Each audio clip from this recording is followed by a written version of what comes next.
Hey everybody, welcome back. My name is Eboni Harris and I'm a relationship therapist. Today we are going to talk about cheating versus non-monogamy. This topic came up because I've had quite a few conversations with clients, with friends, on social media about the difference between cheating and non-monogamy and whether or not, if you are a cheater, if non-monogamy is for you.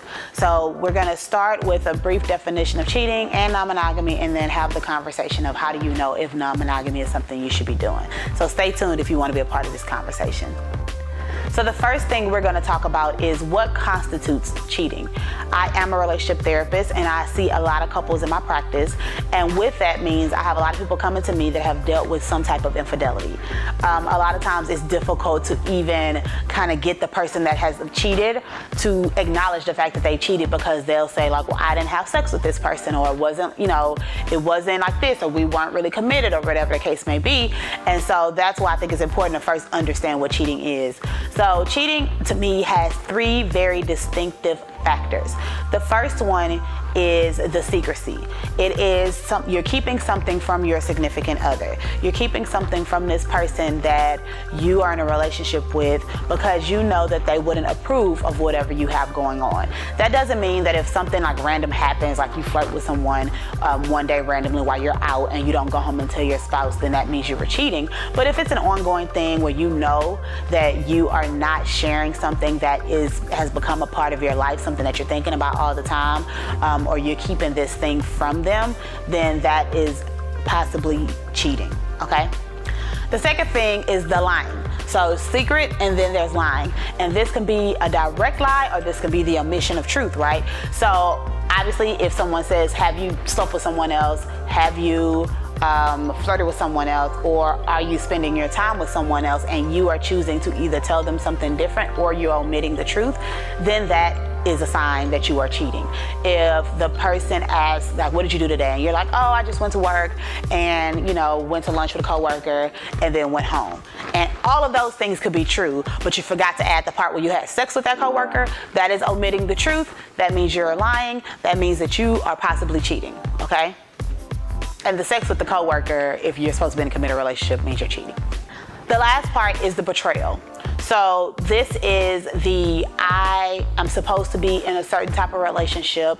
We have agreed that this is what we're gonna do, and then I have done something outside of that, which means I have betrayed your trust, right? So if I am betraying the trust of someone that I am in a relationship with, then I am probably cheating. So especially when all three of those things are there, then yes, it is 99% a fact that you are cheating, because if you are lying or omitting the truth, if you are having a secret relationship of some sort, and if you're betraying some type of trust that you have within that relationship, then you're probably cheating, okay? So that's the definition of cheating. I just wanted to get that out the way, because as we talk about the non-monogamy part of it, you're gonna see how you can cheat and be in a non-monogamous relationship. So as far as non-monogamy, I'm not going to go into the details of all the different types of non-monogamy. Non-monogamy is an umbrella term that includes swinging, open relationships, polyandry, so many different types of relationships. So I'm not going to do that today. We're going to stick with the basics. But if you're interested in learning about the different types of non-monogamous relationships, leave a comment below and I'll be happy to do another video that focuses on that, okay? So today we're just going to stick with the basics of what is non-monogamy. Non-monogamy is an intimate relationship with more than one person. So it's the ability to have intimate relationships with more than one person. So this means that you can have a physical relationship with another person, you can have an emotional relationship with more than one person, or just experiential, we do certain things together. You are creating intimacy with more than one person.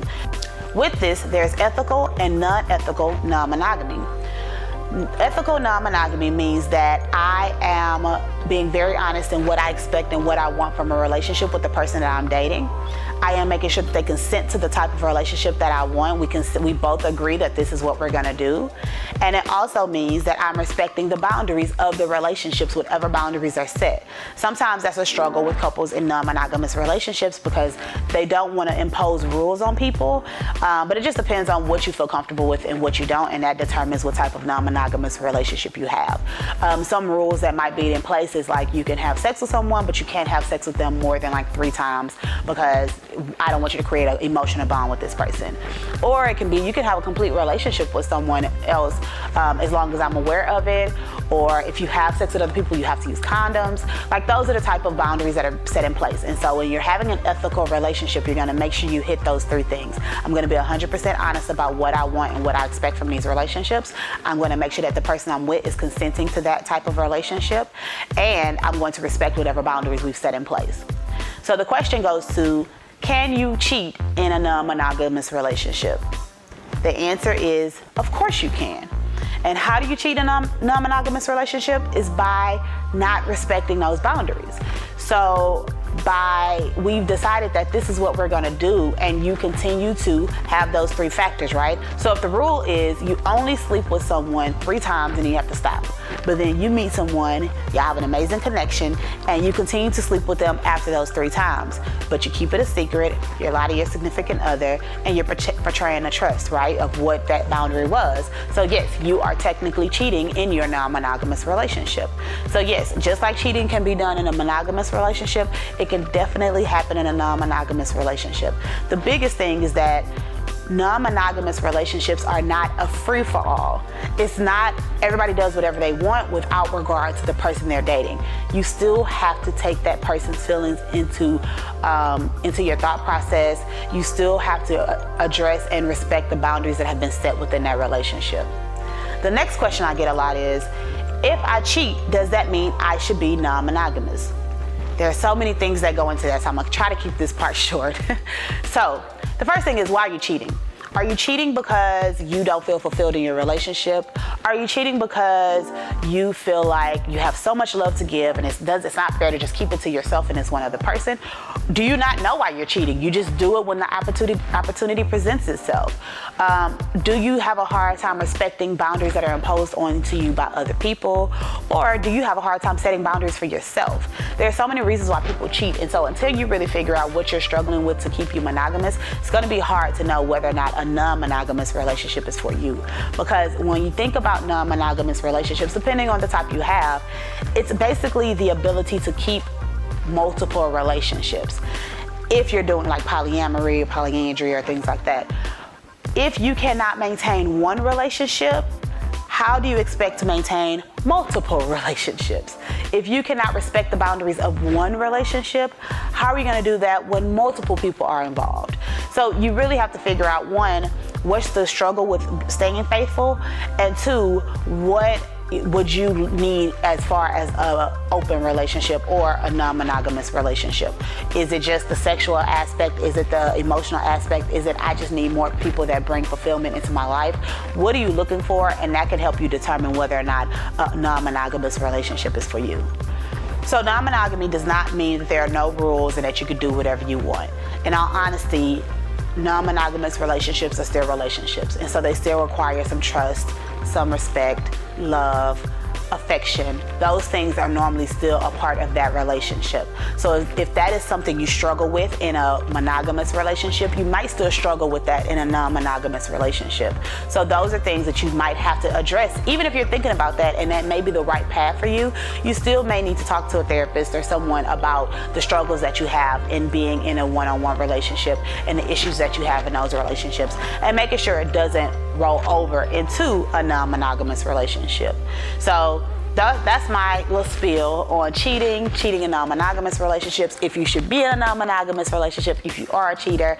The biggest thing I want you to take away for anyone that's choosing to be in any type of a non-monogamous relationship is to make sure that you're safe at all times. Use condoms, make decisions with your partner, make sure that y'all are getting tested and things like that, because you don't want to ever bring something into the main relationship, if that's the way it's set up, that wasn't supposed to be there. So make sure that you're being safe and enjoy. All right. If you have any comments or anything like that, please leave them below. I would love to read them and give you some feedback if you have any questions, or if you have some points that maybe I didn't make in this video.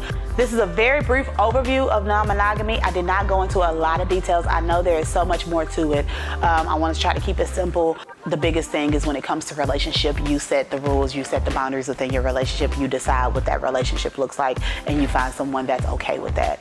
But yes, thank you. Subscribe, of course. course, I would love for you to subscribe, to follow the channel for all the videos that I have coming up, as well as comment below. Share this video with someone who's confused about whether or not they can be a cheater in a non-monogamous relationship, or if they should be in a non-monogamous relationship.